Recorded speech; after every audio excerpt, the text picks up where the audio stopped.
어서오세요. 엄마였어입니다. 오늘은 경구 피임약에 대해서 말씀을 드리도록 하겠습니다. 여행을 간다거나 또는 시험 준비를 하면서 생리 주기를 연장해야 되는 경우가 있는데요. 이때 경구 피임약을 찾게 됩니다. 그래서 오늘은 경구 피임약의 피임 목적이 아닌 생리 주기를 미루기 위해서 복용하는 복용법과 주의사항에 대해서 말씀드리도록 하겠습니다. 초등학교 5학년인데 피임약을 먹어도 되나요? 라는 질문이 있는데요. 요즘에는 적용하는 연령이 낮아져서 약 12세 무렵을 적용 나이로 보고 있습니다. 그러다 보니까 초등학교 한 5학년, 6학년만 되어도 생리를 하는 경우가 있는데, 이때 가족 여행을 간다거나 물놀이가 있다거나 또는 운동을 하는 그런 여학생들도 있게 되거든요. 그럴 때 생리 주기를 미루는데 이 피임약을 먹어도 되냐고 약국에서 많이 물어보게 됩니다. 피임약, 경구 피임약은 임신을 피하기 위한 목적으로 먹는 약이기 때문에 임신이 가능한 연령대부터 먹을 수가 있습니다.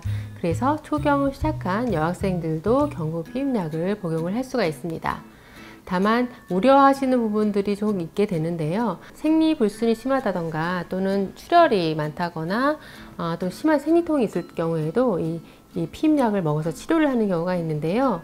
청소년기는 한창 성장기에 해당이 되기 때문에 골밀도가 좀 낮아질 수가 있습니다.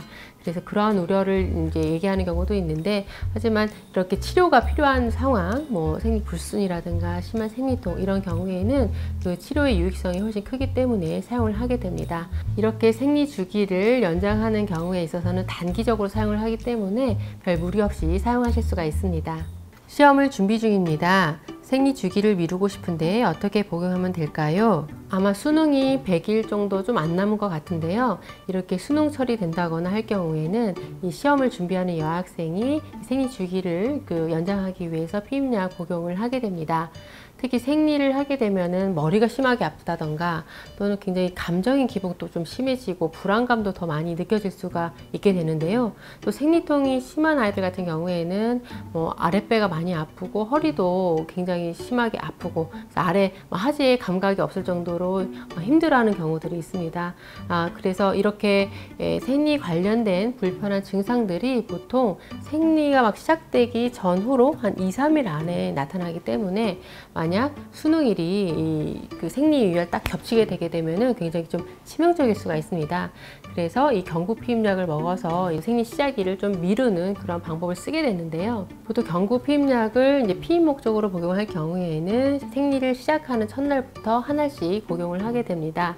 그런데 이렇게 생리 주기를 연장하기 위해서 복용하는 경우에는 다음 생리 예정일로부터 약 7일에서 10일 정도 전부터 하나씩 복용을 하게 됩니다.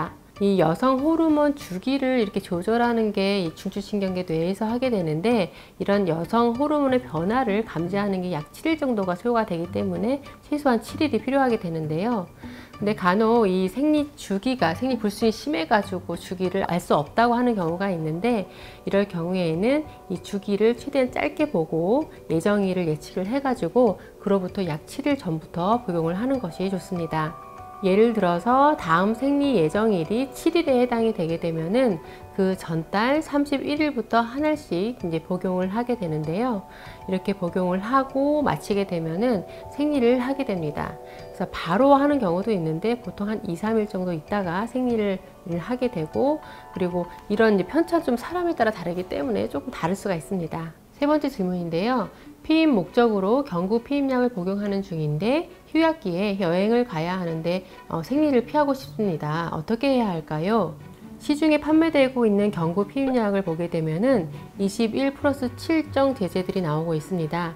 그래서 생리 시작일로부터 하나씩 복용을 해서 21일까지 먹고 7일간 휴약기를 갖게 되는데, 그 7일 동안 출혈을 하게 됩니다. 그런데 이렇게 피임 목적으로 복용을 하다가 여행이 딱 겹친 거죠. 그럴 경우에는 21일 동안 쭉 먹고, 그리고 이어서 새로운 그 팩을 뜯어가지고 이어서 하나씩 원하는 날짜까지 복용을 하면 됩니다. 그래서 원하는 날짜까지 먹고 약 7일 동안 또 휴학기를 갖고 다시 피임약을 먹게 되면 피임의 효과도 유지를 할 수 있게 되고요. 그리고 내가 원하는 날짜까지 출혈을 막아줄 수가 있게 됩니다. 그런데 여행 기간이 뭐 길 수도 있잖아요. 이럴 경우에 고민이 되실 텐데요. 이럴 경우에는 이제 휴학기를 두지 말고 약 2달 정도까지 복용을 할 수가 있습니다. 경구 피임약이 부작용이 많은데 괜찮을까요? 경구 피임약을 먹을 때 이 부작용 때문에 걱정하는 분들이 많은데요. 경구 피임약의 부작용은 사람마다 워낙 차이가 많기 때문에 먹어봐서 나한테 맞는 것을 찾는 것이 대부분입니다. 경구 피임약의 초기 1세대는 이 에스트로겐 함량이 지금 나오는 제제보다 약 2배, 3배 정도 높았기 때문에 부작용 우려가 좀 있었는데요. 요즘에 나오는 2세대, 3세대, 4세대 이런 제제들은 저함량 제제로 나오기 때문에 부작용의 우려가 많이 줄었습니다. 경구 피임약이 통계적으로 봤을 때 이 부작용을 보게 되면은 가장 많은 게 이 구토, 메스꺼움, 오심 이런 소화기 쪽 불편함인데요. 이럴 경우에는 식사하고 바로 먹는다거나 또는 자기 전에 먹으면 이런 부작용이 많이 줄게 됩니다. 그리고 부정출혈이 있을 수 있는데요. 양은 많지 않은데 이렇게 속옷에 조금씩 이렇게 혈흔이 묻어 나오는 경우가 있습니다. 경구 피임약에 들어있는 2가지 에스트로겐, 프로게스테론 이 2가지 호르몬은 이 시멘트와 벽돌 같은 역할을 해가지고 자궁 내벽을 이렇게 탄탄하게 해주는 역할을 합니다. 그런데 이 2 호르몬이 들어있는 경구 피임약을 먹게 되면 이런 균형이 조금 깨지다 보니까 이렇게 출혈이 생길 수가 있게 되는데요. 이러한 부정출혈을 막을 수 있는 가장 중요한 방법은 이 경구 피임약을 빠뜨리지 않고 매일매일 일정한 시간에 복용하는 것입니다. 그리고 다음에는 이제 두통과 유방 압통 등이 있을 수가 있게 되는데요. 이러한 통증이 좀 심한 경우에는 이 진통제를 복용할 수가 있고요. 그리고 다른 경구 피임약 제제로 바꾸어 복용해 볼 수 있습니다.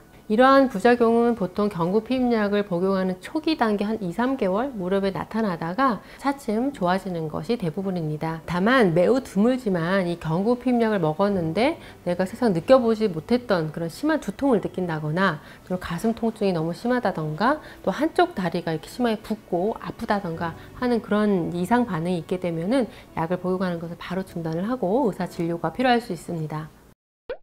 경구 피임약은 역사상 이런 임신을 조절할 수 있는 대단한 인류의 발명품에 해당이 됩니다.